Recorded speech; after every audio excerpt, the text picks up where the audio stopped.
Manguha po tayo ng Indian guava.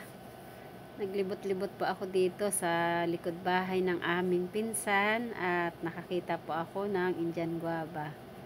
Ang dami niya pong bunga, kaso lang ay ayan po oh. Marami na pong mga nabubulok. Kinakagat po siya ng ano, ayan po ay may mga patusok, parang lamok na malalaki. Hindi ko po alam po anong tawag diyan.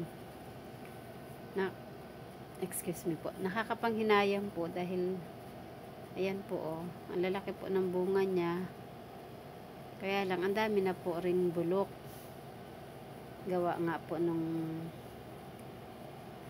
tinutusok nga po nung mga parang lamok na yun.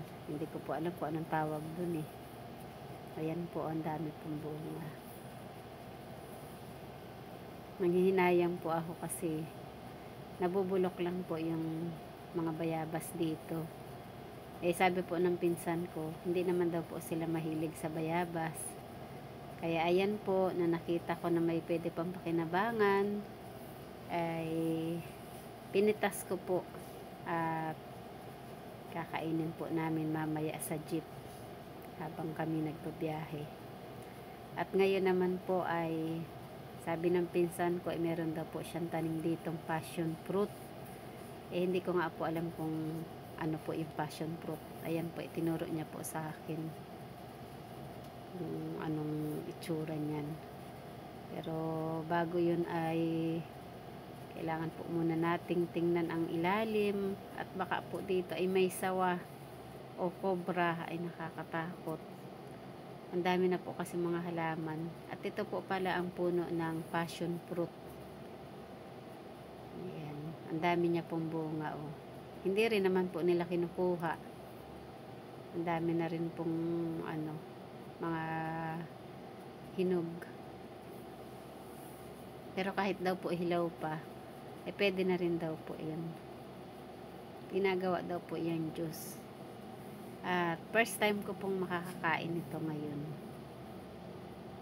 Pero nung natikman ko po siya ay manamis-namis po siya na masim-asim. Sarap pa rin po.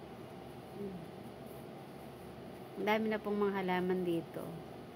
Hindi na daw po maasikaso ng pinsan ko at siya po ay masyadong busy. Kaya hindi na siya makapaglinis masyado ng mga ano dito. Kanyang mga tanim. Ayan po.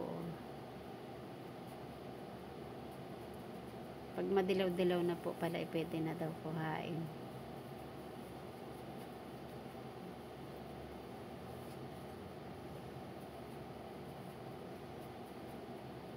Gubat na po yung ano nila eh. Ayan po yung mga nakuha ko.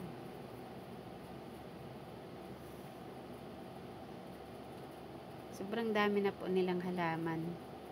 Bali ano po kasi, kaya sobrang dami niyang halaman nung panahon po ng pandemya. Yan po ang pinag-aabalahan niya.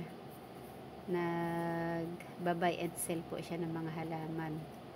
Eh ngayon po hindi na masyadong ano ang mga halaman, kaya ayan, iba naman po ang kanyang pinagkakakitaan ngayon.